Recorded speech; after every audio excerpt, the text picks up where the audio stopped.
Thank you all for being here. I want to thank all the members of my caucus for attending as well. Welcome to the first day of another legislative session here in the Missouri House.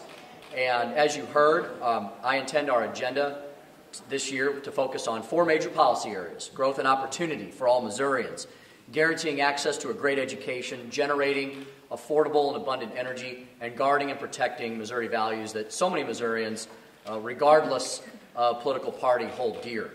Providing growth and opportunity for Missourians means we'll continue to consider any policy, any positive legislative change that will give our citizens, our workers, our employers the opportunity for new jobs. That is our job number one, creating that business climate here in Missouri so jobs, business owners want to come here, removing barriers, reducing the role of government in our lives that, as we saw last year, tends to just make economic climates worse across our country.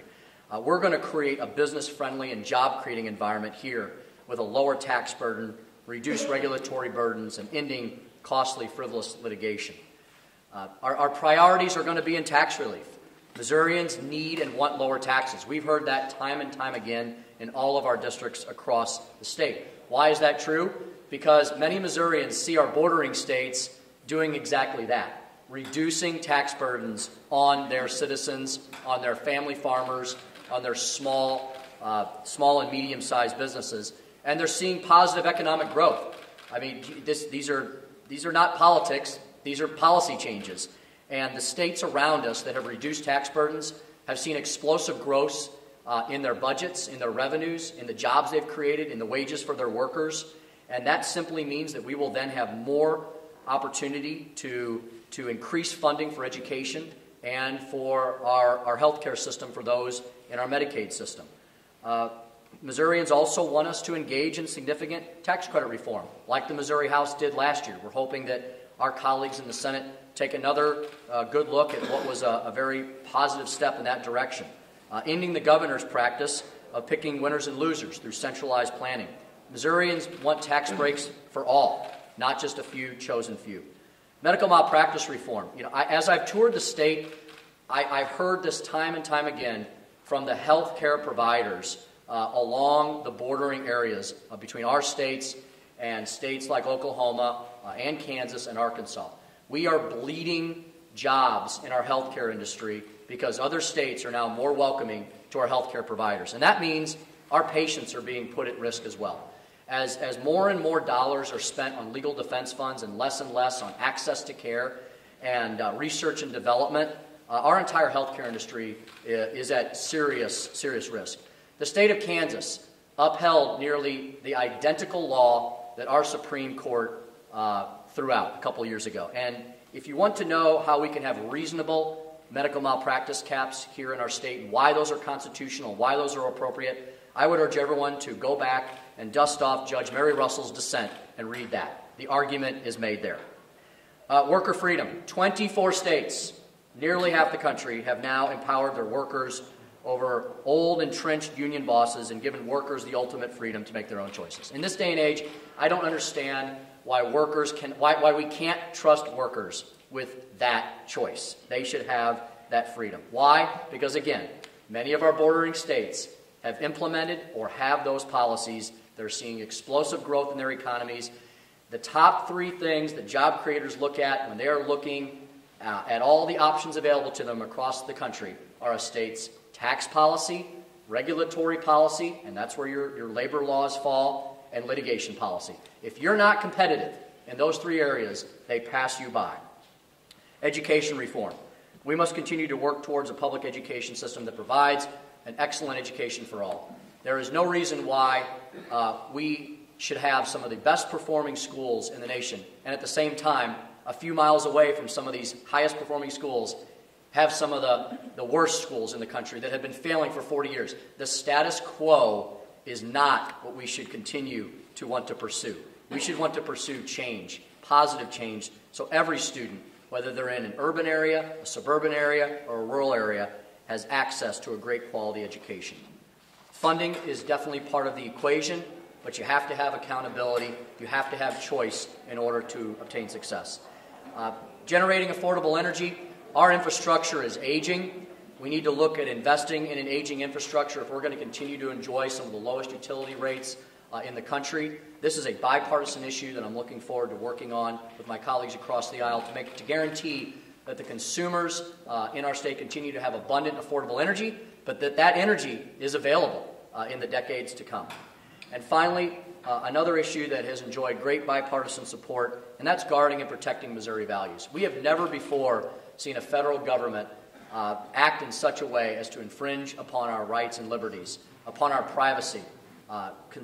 Big data, big government are walking hand in hand to try to do all they can to insert themselves into our daily lives like I've never seen before in my lifetime. And the Missouri House stood up against this type of big government intrusion successfully last year on several accounts. We exposed Governor Nixon's Department of Revenue for their unlawful practices.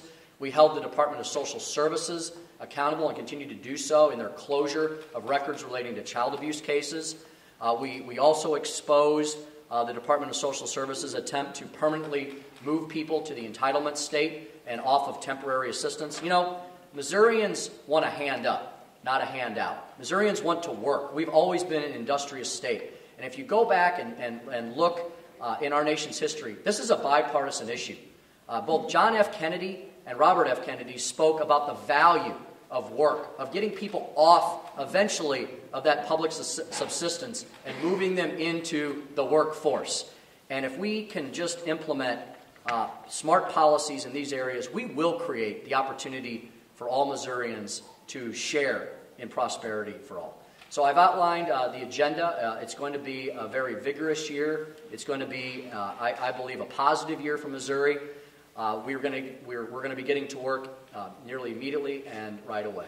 I have many of my caucus members here who can get more specific on some of these issues if you'd like to speak to any of them or address your questions to them. In addition, the issue that will, of course, be here at the beginning of session, all the way through and at the end, the budget. Our House Budget Chairman, Rick Stream, is here to answer those questions. So happy to take any questions. Speaker, your comments and speech on school choice, does that mean Turner Fix is essentially dead in the House? I'm not sure I understand the question, the premise of the question. Are you saying that you propose to giving school districts in St. Louis County and Kansas City area the right to refuse kids transfer to Alabama schools? Well, as I've said, I am hopeful that all students continue to have the option for a good education. You know, I think we need to remember where this law came from. This law was passed with great foresight by a democratically controlled General Assembly many, many years ago, and I believe signed into law by a Democratic governor. I applaud their foresight. This was an option that folks hoped would never happen, but in the case, if we had failing schools with no end in sight for the status quo, that this law would take effect. And I would say that it is a large bipartisan coalition that is very excited that for the first time in nearly 40 years, kids have an opportunity to escape the failing districts that they have been consigned to because of their zip codes. So I am willing to consider any legislation that will allow school districts to operate in a better, efficient manner and to help them deal with the new law that's been affirmed by our Supreme Court. But I want to make sure we protect the student's choice, the student's opportunities to finally have the opportunity for good education. What do you say to those districts in St. Louis County that have been arguing loudly that they don't have adequate resources, facilities, and enough teachers to handle the potential numbers that could be coming in the morning?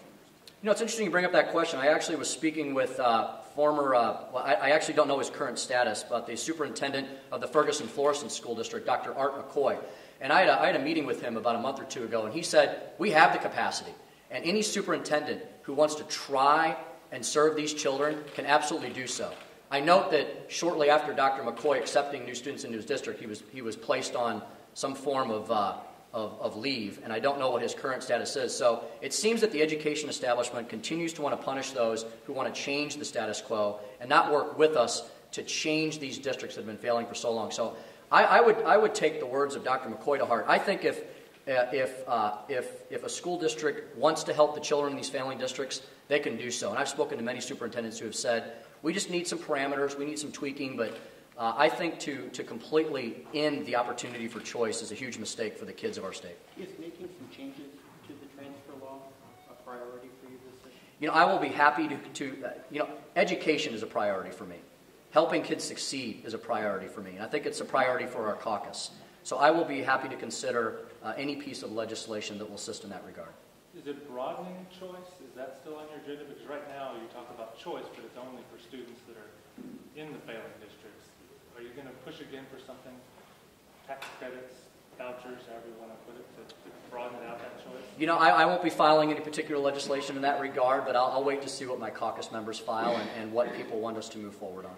Do you think the current law, if no changes are made, can work as it is now, or do you see this as a law that needs some clarification to it? Well, this law has been in effect for several months now, and the world has not come to an end in the world of public education. As I said, I think if superintendents and local school leaders want to make this law work, I think they can. If they feel they need some assistance from the legislature, I invite them to come up with a proposal to make it better.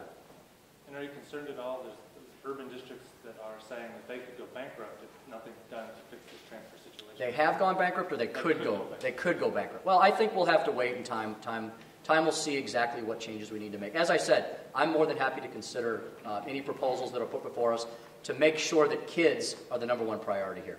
Income tax cuts, how are they going to be different from last year? Well, I know those bills have been drafted and will soon be filed. I think there's going to be probably some bills that are filed that may be very similar to the ones last year. I think you're also going to see some new proposals that focus on families, middle income families, on small businesses. So I think you're going to, because we don't know if the governor is interested in providing tax relief for any Missourian, I think you're going to see a number of options being put on the table so the governor can pick and choose as to whether he wants to provide tax relief for anyone. Have you talked with the governor about this? He and I have not spoken on this subject. Do you plan to? My door is open to the governor any day, any time. I'm actually free this afternoon if you'd like to stop by and talk about tax relief.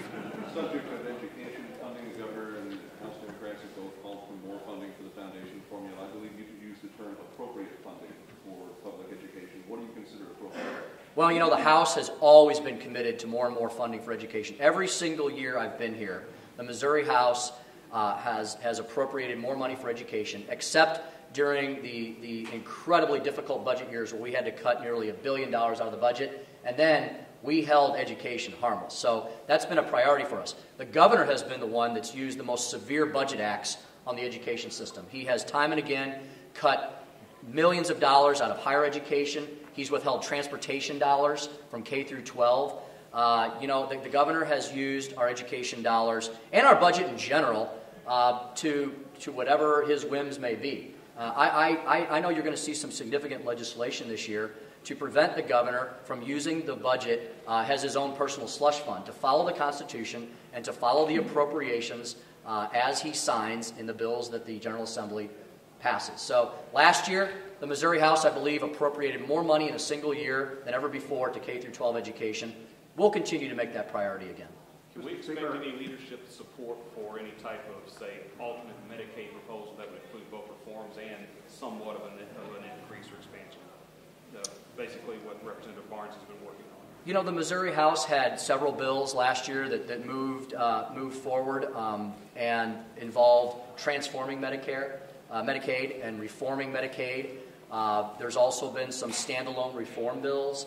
As we saw last year, the Missouri Senate was simply not interested in the topic. And we need a partner in this if we're going to move forward in actually getting the issue across the finish line. In the meantime, I will be more than happy to move legislation forward along the same lines that we did last year, transforming Medicaid, making it better. We have a broken system. Putting $1 billion Band-Aid on a broken system does not improve health care outcomes. And in fact, two major pieces of information came out this week. The state of Delaware did a Medicaid expansion, completed Medicaid expansion last year. They were handed a bill this year, at the very beginning of this year, that said they had to come up with an additional $25 million.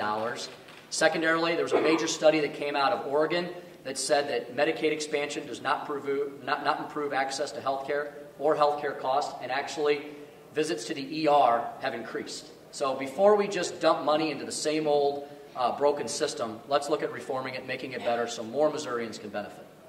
The casual observer of this building a month ago would have thought that maybe some corner has been turned, that there is some sort of bipartisan spirit here that hadn't existed previously.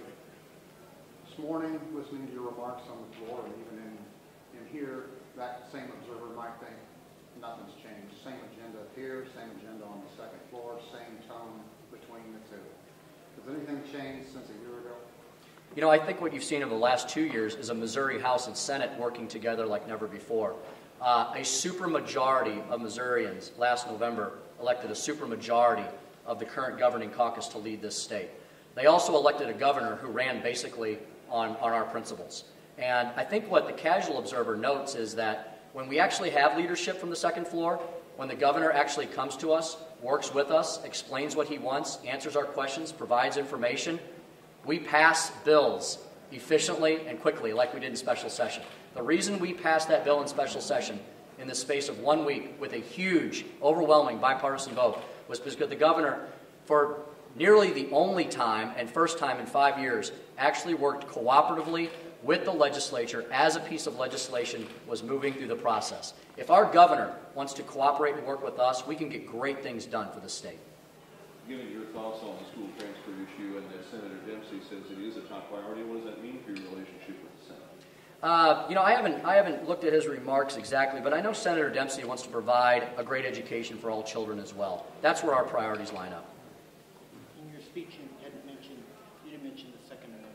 Obviously, this chamber last year passed a significant gun bill. Do you see us trying to move a similar bill? At the end, I actually mentioned that we'll continue to protect our devotion to life and the rights guaranteed by all our amendments. So I think that includes the Second Amendment. Is it a priority to try and move something on guns? You know, protecting the rights that Missourians hold dear, the Second Amendment being one of them, is something that I will be happy to continue working with my caucus on. Are there any bills that you intend to move quickly to the floor in January? I think our number one priority is jobs and the economy. We've seen in this nation over the last 5 years that many of the things that the government has tried in D.C. has failed us. In fact, President Obama, unfortunately, is pushing to extend unemployment benefits. Well, we are 6 years into his presidency. I suppose that's an admission the economy is not improving if more people need to continue to be on unemployment compensation benefits.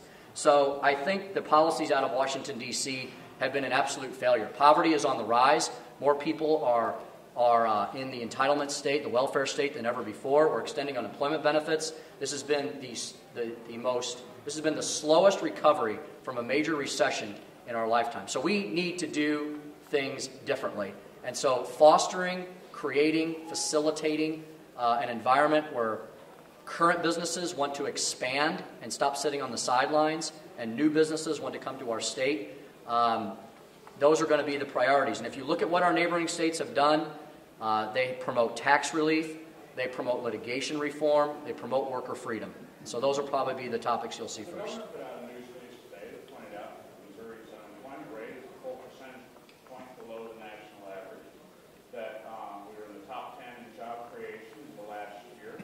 We had 15,000 jobs in November.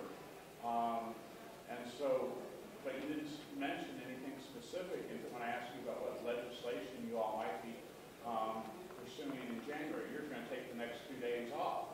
So I guess there isn't any particular bill that you want to vote on in January? I'm actually not taking the next 2 days off. I'm going to be here the rest of today. I'll be here all day tomorrow. I'll be here on Monday. We'll be referring bills immediately tomorrow, which is the first time we can do that. I believe our committees will be meeting. The Missouri House members will be working very hard the next 2 weeks. There's no bill that can be put on the floor because it has to go through the process first, Rudy, and I know you know the legislative process. So as soon as we can move bills onto the calendar, they will be. And so the Missouri House is fully operational and working full time. One push right to work when there's division on that issue, particularly out of St. Louis, you were mentioning out of St. Louis area, there's division on right to work for business. Because 6 of our bordering states have moved in that regard, and you're seeing you're seeing job decline end for the first time in decades in the state of Michigan. You're finally seeing the bleeding stop there. You're seeing economic development begin to grow. This is an issue that we should not fear. The business community needs not fear. They know in their hearts that allowing workers the freedom and choice to choose for their own whether to join an organization, where their dues go, that is something that significantly will result in economic growth for the state. So, you know, I put the politics aside. I look at the policy. I look at the changes. I look at the economic growth. Why wouldn't we want to implement one of the policies that will create the strongest economic growth for this state? There are some RCGA that say this will disrupt. Well, labor agreements with a lot of history and a lot of sweat and blood and getting them developed. But this becomes to disrupt labor relations in business, for some businesses in St. Louis area. I focus on what Missourians want. And Missourians have told me for the last 7+ years that I've been in this legislature that would be the single greatest change we can make in our state to foster the most economic growth. These are Missourians who run their businesses. These are Missourians who have seen manufacturing leave from their districts. You know, if it was so wonderful to be a closed union shop state without worker freedom, then we wouldn't have lost all the manufacturing jobs we have over the last few decades. Chrysler would still be here in Fenton. Ford would still be here in Hazelwood, and numerous other manufacturers would not have left this state for the South and the West. Final question. If right to work is so important, I mean, with fewer than 10% of Missouri workers unionized, what businesses are you talking about that are telling you that they would benefit from right to work that are already unionized now? Can you name a few? You know, I've talked to governors in other states that have high economic growth, and they tell me the checklist is your tax policy, your labor policy, your litigation policy. And if you're not a state that has worker freedom, you're generally passed over. Well, you just said that there are businesses in Missouri that told you that they would benefit from right to work. So can you name any unionized businesses that have brought this issue to you so that we can talk to them and understand what their issue is? These businesses would rather I not disclose them for fear of retribution. So. Thank you. Thank you all very much. Have a great day.